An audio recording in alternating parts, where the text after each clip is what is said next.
Hello, in this video, let's do the quantitative modeling of the inverter and try to ascertain the figures of merit of the same. So the CMOS inverter is a complementary push-pull inverter, or it uses push-pull transistors where the output node is driven by different transistors for various inputs, right? So when the input is high, the NMOS switch is closed and the output is pulled to ground because the PMOS switch is open. And when the Vin is high, the PMOS switch is closed, the NMOS is open, and the PMOS pulls the output to VDD. Now, thing to keep in mind is both the transistors contribute equally to circuit operation. So when you want to build the model, when you analyze the inverter operation, we need to ensure that we've included the effects of both the PMOS and the NMOS transistor. Now, some of the big advantages that CMOS gives over other digital technologies over the years has been that steady state power consumption is almost negligible. When the input is at a logic 0 or logic high, in most cases these voltages are close to the rail voltages, in the sense that if it's a logic 0, it's a voltage close to 0. If it's a logic high, it's close to VDD. In which case, one of these transistors is always switched off. And because of that, at any point, whenever there is a 0 or 1 that is present here, because one of these transistors in this path is switched off, no current flows from VDD to ground.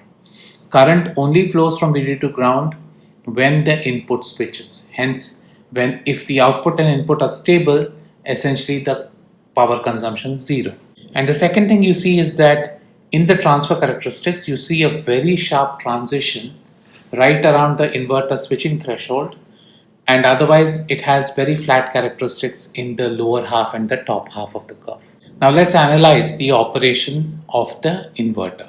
So to apply the current equations, we need to first know what is VGS and VDS for the two transistors. For the NMOS, this is our input voltage which is applied to the gate, right? So VGS for the NMOS is Vin, right? Because the source of the NMOS is at 0.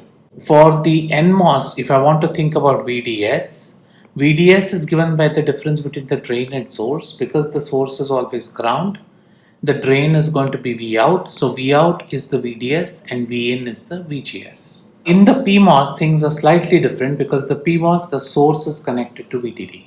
Remember, when we want the PMOS to operate, we connect the source to the highest potential in the circuit so that VGS and VDS tend to be negative.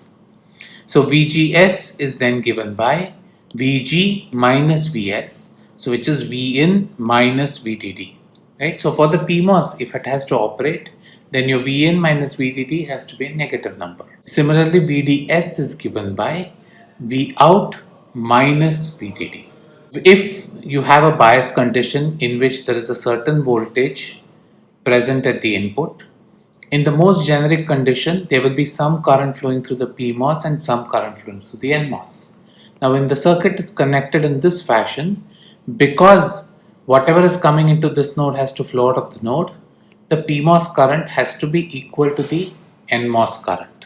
So now let's look at the regions of operation, if you will, of the transistors. Let's start changing Vin from 0. When Vin is less than VTN, when Vin is less than the threshold voltage of the NMOS, then the NMOS essentially is in cutoff mode, right? Because the VGS of the NMOS is Vin. So the current in the circuit in that case is essentially 0 because in cutoff no current flows through the circuit. So this switch is a hard open, and so Vout is connected to VDD, and so Vout is equal to VDD. Now when Vin is greater than VDD minus VTP. Now again here I'm looking at the case when, remember, VDD minus mod VTP should be the voltage at this node, at which point this difference is VTP, right? So voltage is less than this voltage, the PMOS is going to be turned on. So Vin is greater than VDD minus mod VTP, the PMOS is in cutoff, no current flows here, and the entire Vout is pulled down to 0. So those are the two extreme conditions of the NMOS and the PMOS. Now as we increase Vin, the NMOS turns on, right? Or as the input voltage increases, we start turning on the NMOS and eventually turn off the PMOS. So there will be a region where the NMOS is turned on and the PMOS is also conducting current.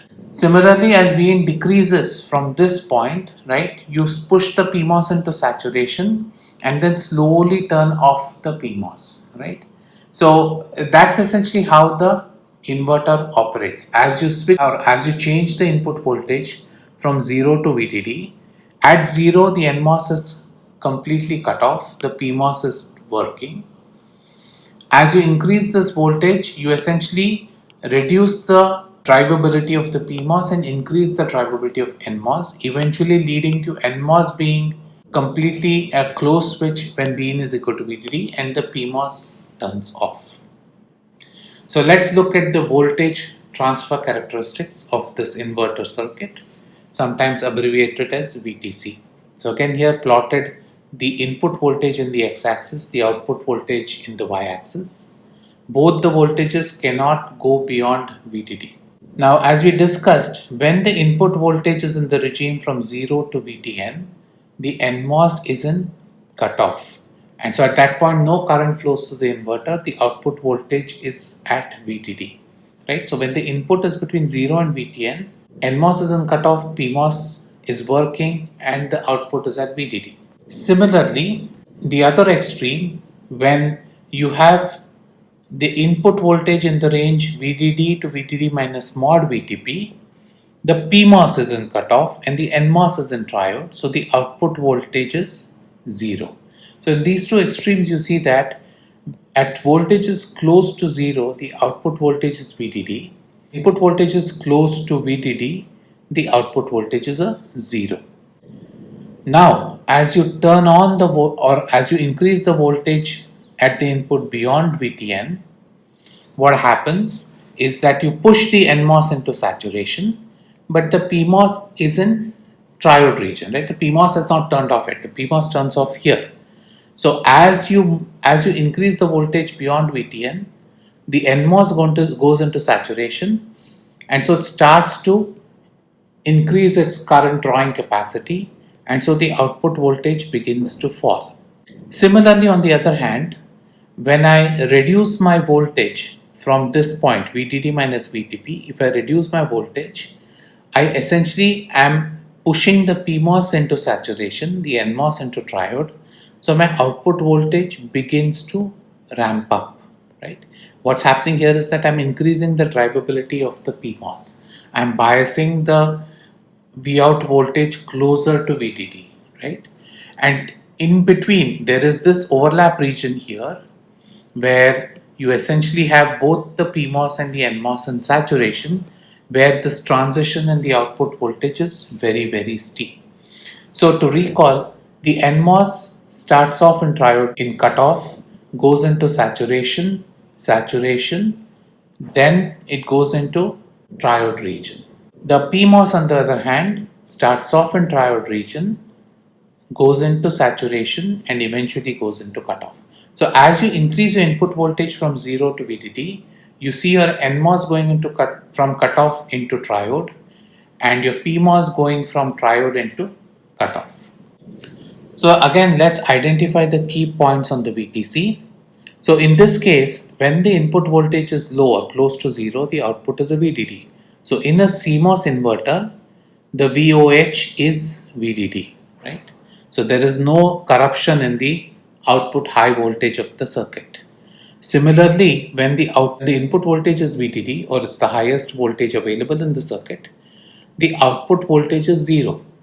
So here again you see that VOL, or the output low, is at 0, indicating that it's a rail to rail swing, in the sense that the swing at the input is equal to the swing at the output. I have no loss of swing between the input and output, and that's a good thing, because that means that I have no loss in voltage levels as I cascade multiple stages of CMOS. This voltage, where the input and the output voltages are equal, which falls in the sharpest region of the VTC and the transition region, this is the switching threshold of the inverter, right?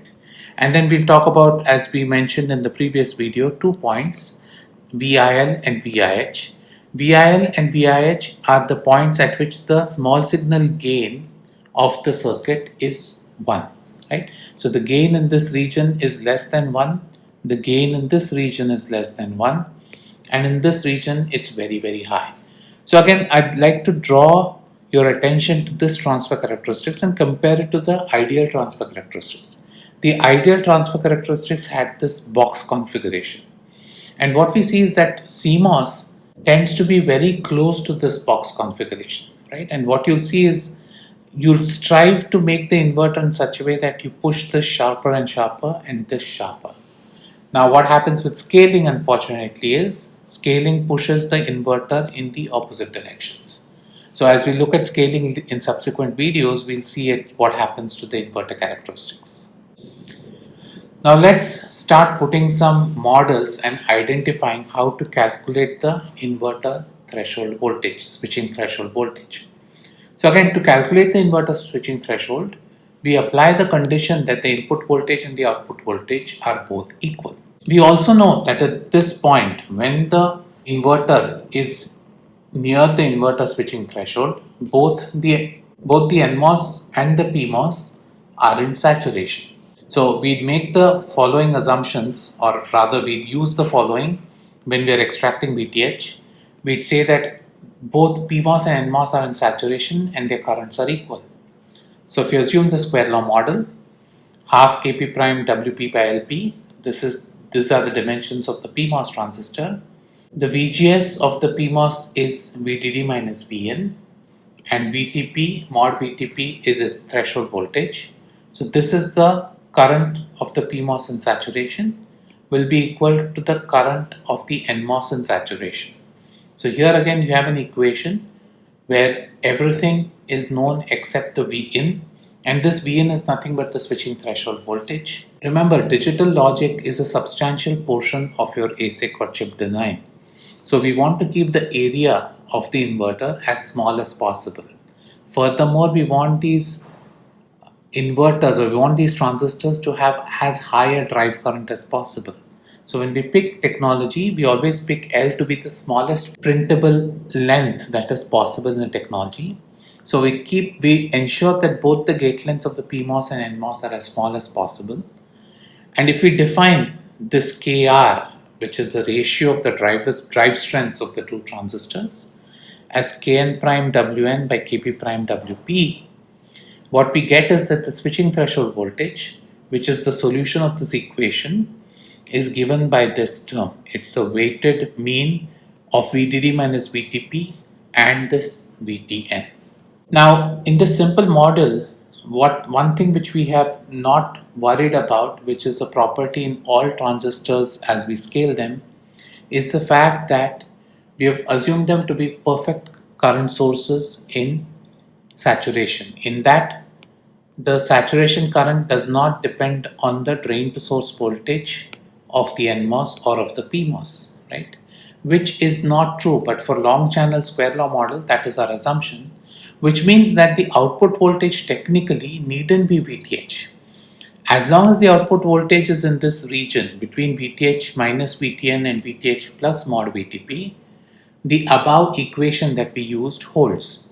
And that is because when we assume that these two transistors don't have a VDS dependence, the gain of the circuit around the switching threshold is very, very high. It's almost infinite. If the gain is infinite, it's hard to figure out where the point is where the switching threshold occurs. So by assuming this long transistor square law model, we are essentially treating the gain near switching threshold to be infinite, which is not true. So in reality, the slope is finite and the output voltage settles to a very finite value, and that is essentially your input switching threshold. So to accurately calculate the switching threshold, it's better to run it off simulations. Now the other point to keep in mind is that at this point, that is when the input voltage is the switching threshold voltage, both the transistors are in saturation and maximum current flows through the circuit, right?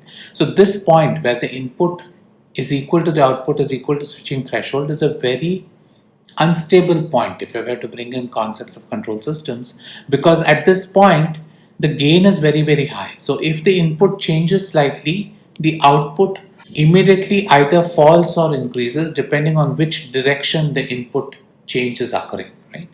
And so it's very hard to maintain the circuit at input output equal to VTH. In most cases, by some freak voltage which gets coupled to the input, the output is either going to settle close to zero or close to VDD. But the key point to keep in mind is when we are switching the input from 0 to 1 or 1 to 0, it passes through this point, it passes through the switching threshold, and when the inverter is biased in the switching threshold, you see that the current drawn from the supply is the maximum. Now let's try and calculate the value of VIL. Now when we have designed an inverter, we ideally want VIL to be as close as possible to VTH. And so if I assume that if I assume Vin is equal to VIL, right, at this input low, I still want my output to be close to VDD as possible. So what am I saying? I'm saying that when the input is VIL, the output is close to VDD. So in this case, what's going to happen? You have now VIL is a value less than VTH. So VGS is VIL of the NMOS, but the VDS of the NMOS is close to VDD. So we can assume that in this case, that when the input is at VIL, the NMOS is biased in such a way that the NMOS is in saturation because the VDS of the NMOS is very large. However, if you look at the PMOS, in the PMOS, the VDS is small. Why do I say that? Because the source of the PMOS is at VDD and I'm expecting the drain of the PMOS to be close to VDD. So I expect this VDS to be a small quantity, small negative quantity. So in that case, I expect the PMOS to be in the triode region.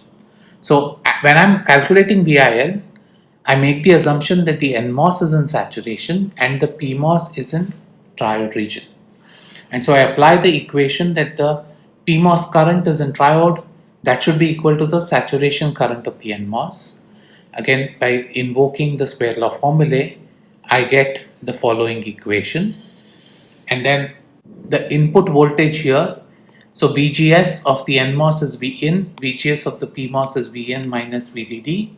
So you can substitute that. Again, the VDS of the PMOS is VDD minus Vout or Vout minus VDD.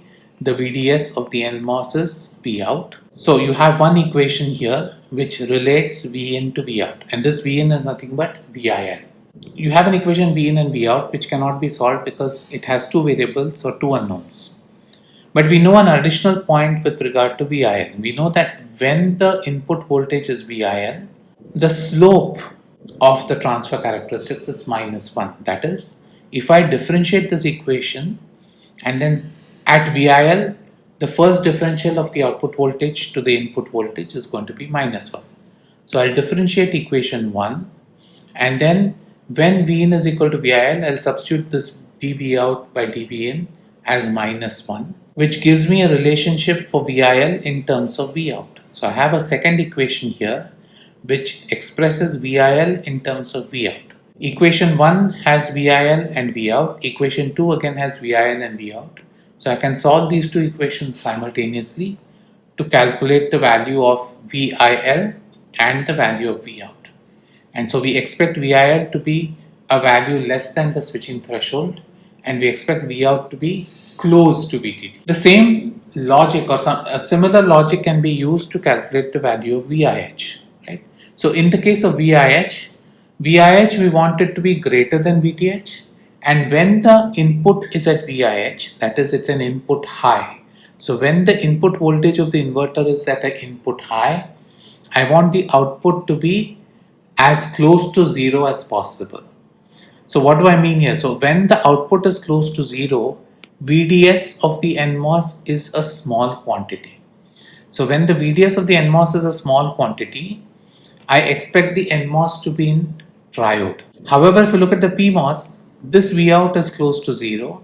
This is VDD. So VDS of the PMOS is close to minus VDD. So we expect the PMOS to be in saturation and the NMOS to be in the triode region when my Vn is equal to VIH. So if I use that, I apply the equation that the NMOS triode current is equal to the PMOS saturation current. And using the same, I get an equation in Vin and Vout of the circuit at VIH. So there is one equation Vin and Vout. Now again we know that when Vin is equal to VIH, the small signal gain of this circuit is -1.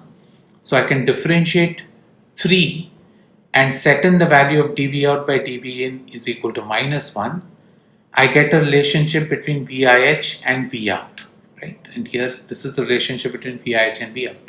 So I have two equations, equation 3 and 4 in VIH and Vout, which can be solved simultaneously for VIH and Vout. So note that now we need to pick the right VTH, right? So as a designer, you have the flexibility of choosing whether you want your switching threshold to be at VDD by 2 or at some value different from VDD by 2. Now in most designs, it's hard to say whether 0 or 1 is more preferred. So if we assume that both 1 and 0 are equally likely, then we design the circuit such that the switching threshold is at VDD by 2. And when we do that, we substitute the value of VDD by 2 at the VTH, so we get this equation. This is again an empirical statement that in most process technologies, we design the NMOS threshold to be equal to the PMOS threshold. Again, they're not going to be absolutely equal, they're close enough to each other.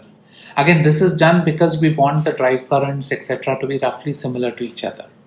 So in this extreme case, if I assume that both the voltages are equal, right, I get an expression purely in VTN, VDD and KR.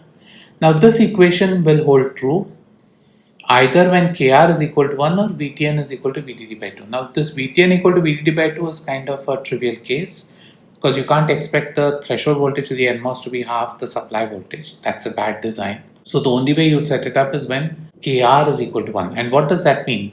KR equal to 1 means that the drivability of the NMOS should be equal to the drivability of the PMOS. Or in other words, you design the inverter such that the ratio of the bits of the transistors in the inverse ratio of the channel carrier mobilities. And in this condition, if we design such an inverter, this inverter is known as a symmetric inverter because both the VTs are equal and the drivability of both the transistors are equal. In that case, you get your VIL to be a very simple expression as well as VIH. And what you see is that in a symmetric inverter, you get equal noise margins for both the low and the high, and the noise margin is nothing but VIL. So this is again a very specific case for a symmetric CMOS inverter. Now obviously what we have used it using very simple square law models. The same algorithm can be used if you want to extract the VTC for an inverter with more advanced transistors. The algorithm still remains the same. Only thing is you'll have to do simulations because there's no closed form expression for the currents. Now when we do transistor sizing, what turns out generally is that delay is the more important criterion, if you will, for design. So inverters are generally designed for delay consideration and not so much for switching threshold considerations. So generally we see that even though I have touched upon that point that so for getting the switching threshold close to VDD by 2 I want a symmetric inverter, we generally base our design decisions more on delay rather than switching threshold. But it so happens that many a times, because of the fact that the switching threshold is more controlled by the VT of the transistors and VTs tend to be similar, the switching thresholds of inverters tend to be close enough to VDD by 2. Now again, when you're designing such things, similar concepts of extracting noise margins, etc. can be done for various other gates too, using the same algorithm that we have done in this video. So to conclude, CMOS inverter can be modeled using a square law. That is the simplest way to do it. And it is the only one that gives us closed form expressions. The key to establishing the VTC is to identify the regions of operation of the NMOS and the PMOS and then equating the currents in both. Symmetric inverters are a special case of inverters where we match the drivability of the PMOS and NMOS. And when we do that, we get noise margin at the low and high ends to be equal and they're equal to VIL. And in most cases, this is a good enough approximation because VTs tend to be close enough to each other in most processes.